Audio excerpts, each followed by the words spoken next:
শক্তি দেবী ভগবতী তাহাদের হেনবর করেছে সমর্পণ।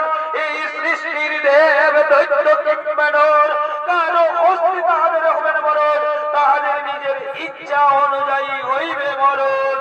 তাহলে বলুন প্রভু নারায়ণ, কি উপায় করা যায় এখন?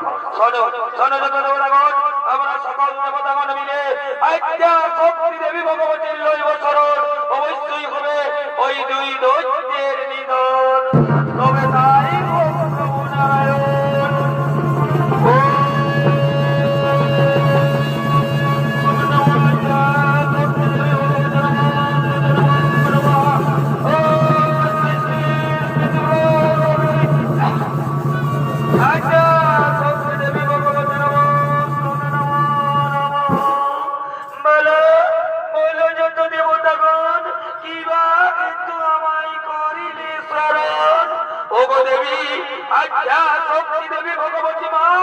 তুমি মধু কৈতব দুই দৈত্যের ইহনবর করেছ সমর্পণ।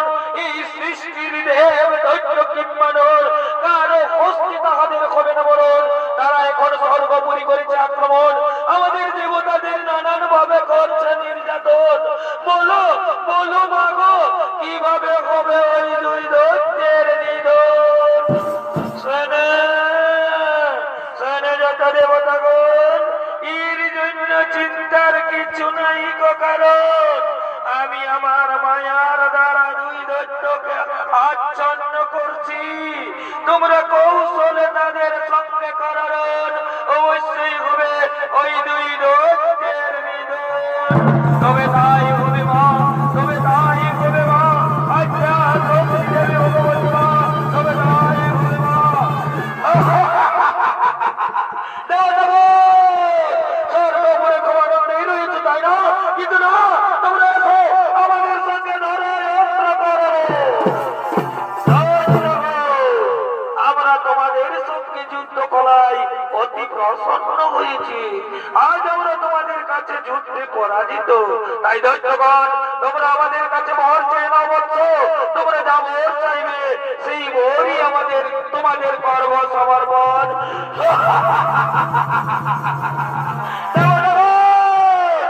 আমরা যাচক নই, আমরা দাতা। আজ তোমরা আমাদের কাছে যুদ্ধে পরাজিত, তাই তোমরা আমাদের কাছে বর চেয়ে নাও নিজের মনের মতো। তোমরা যদি আমাদের বর দিতে চাও, তাহলে আমায় এন বর করো সমর্পণ, যেন আমার হস্তে হয় তোমাদের দুইজনেরই মরণ। মায়ায় আচ্ছন্ন দুই অসুর দেবতাদের অভিপ্রায় বুঝতে না পেরে সঙ্গে সঙ্গে বললেন তথাস্তু। ওদিকে আকাশ বাণী শোনা যায়, অহংকারে মত্ত হয়ে দেবতাদের প্রতি করিস অন্যায় আচরণ। আজ তোরা বুঝতে পারলি না, আজ তোরা নিজেরাই ডেকে নিলি তোদের নিজেদের মরণ।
এখানে আমাদের মধু কৈতব পদ ছনিত্য পালাটি হইল সমাপন। নমস্কার, নমস্কার, নমস্কার।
Oh,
সরোবর পবিত্র জল তার সমস্ত দম্ভ অহংকার ধুয়ে মুছে পাপ মুক্ত করে শান্ত হো বোন, শান্ত হো। আমি তোমার পিতা বলছি বোন, শান্ত হো। যাও যাও, তখন তুমি মানব সরোবরকে নিক্ষেপ করো। নমঃ শিবায়, নমঃ শিবায়, হর হর মহাদেব, নমঃ শিবায়।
প্রথম ছবিত্রাবেলা আমরা এখানে করে সমাপ্ত। নমস্কার, জোহার, জয় শিব শম্ভু, রাধে রাধে।